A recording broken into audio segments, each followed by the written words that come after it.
Connaissez-vous l'origine de cette petite balle jaune? Allons explorer ensemble comment ce sport est né et pourquoi elle est devenue jaune.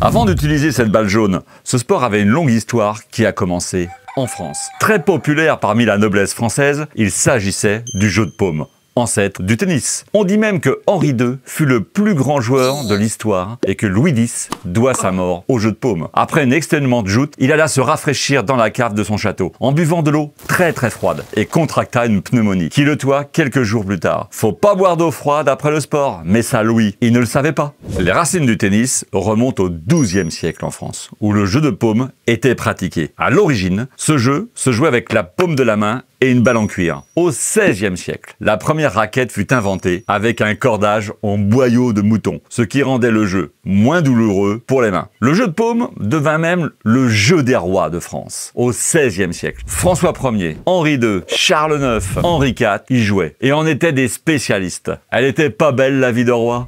Cette activité s'est étendue ailleurs en Europe et sur d'autres continents. C'est de son expatriation anglaise que provient le nom actuel de tennis. Et je vous explique pourquoi. Le mot tennis vient du français tenez, utilisé par les joueurs pour prévenir leur adversaire qu'ils allaient frapper la balle. Tenez! Et ils envoyaient la balle. Les adaptations successives des aristocrates anglais, toujours eux, ont transformé le tenez en tennis. Tennis! Juste une question d'accent. Puis tennis, que nous connaissons aujourd'hui, sauf qu'il n'est plus crié sur les cours. La véritable histoire du tennis commence le 23 février 1874. Ce jour-là, le major Walter Clopton Wingfield fait breveter à la Chambre des métiers de Londres un nouveau jeu de cours de paume, vendu d'abord sous le nom de sphéristiqué, mot grec signifiant art de la balle. Puis en 1877, sous le nom de lawn tennis, ce qui veut dire jeu de paume sur gazon en anglais. En 1877, le premier tournoi de Wimbledon eut lieu, marquant le début de l'ère moderne du tennis. Les règles établies pour ce tournoi sont encore en vigueur aujourd'hui, avec quelques modifications mineures, notamment la couleur de la balle, qui était blanche, car il était plus facile pour un arbitre de distinguer le blanc sur le terrain en gazon.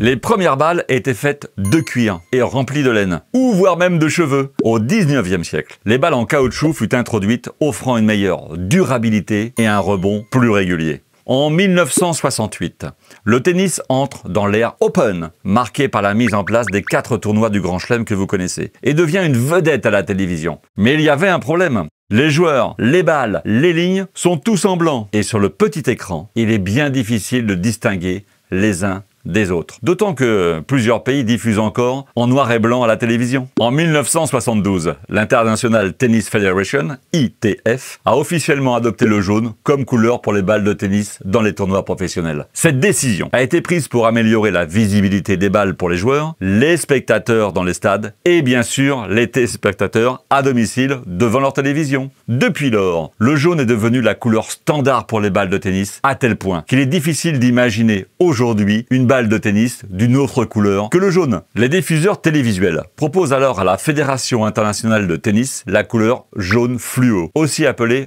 Optic Yellow. Elle n'a pas été choisie par hasard. Selon des recherches, il s'agirait de la couleur la plus visible à la télévision. En 1978, après de nombreux essais, cette couleur devient donc la norme officielle. Ce n'est pas seulement la couleur jaune fluo qui distingue la balle de tennis. Sa fabrication en feutre est aussi l'une des caractéristiques les plus reconnaissables. Ce n'est pas une question d'esthétique. Le feutre, qui recouvre le caoutchouc, permet à la balle de mieux rebondir sur les cours. Qu'il s'agisse d'un terrain en terre battue, en gazon, en béton, à chaque fois le rebond est totalement différent. Alors, elle pèse combien notre balle de tennis? Bon, pour cela, on va utiliser une balance de 3 kg de capacité, 0,2 g de précision, ce qui sera largement suffisant pour notre balle de tennis. C'est une balance, ce qu'on appelle compacte, parce que l'écran est incorporé à la balance. Une lecture avec des LED, donc c'est très visible. Comme je vous le disais, 0,2 g de précision, c'est utilisé dans les laboratoires, dans les boulangeries beaucoup et les pâtisseries.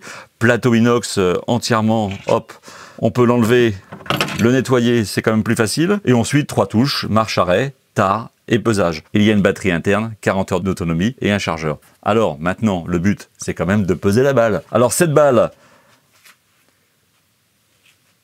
et voilà, elle est bien stable. 58 grammes, donc elle est parfaitement dans les normes de la Fédération internationale. Et notre balance était suffisamment précise, à 0,2 g, pour peser notre balle de tennis. Alors, on continue?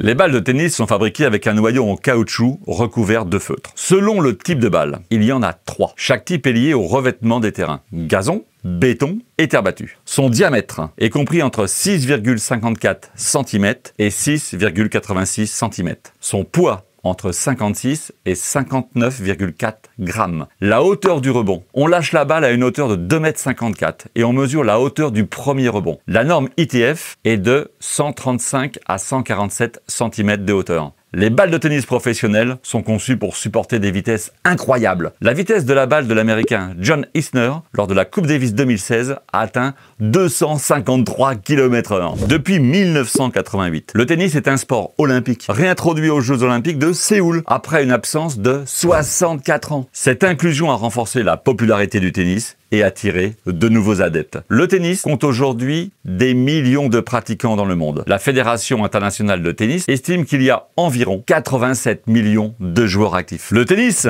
avec ses racines profondes et son évolution constante, continue de captiver les passionnés du monde entier. Des cours en gazon de Wimbledon aux surfaces en terre battue de Roland-Garros, chaque échange de balles raconte une histoire de tradition, de passion et d'innovation. Vous savez maintenant qu'une balle de tennis pèse entre 56 et 59,4 grammes et qu'elle était blanche à ses débuts en 1877 à Wimbledon. À très bientôt sur Combien ça pèse. N'oubliez pas de liker, de vous abonner et de laisser un commentaire, ça fait toujours plaisir. À la prochaine pour un nouvel épisode où l'on pèsera l'impensable.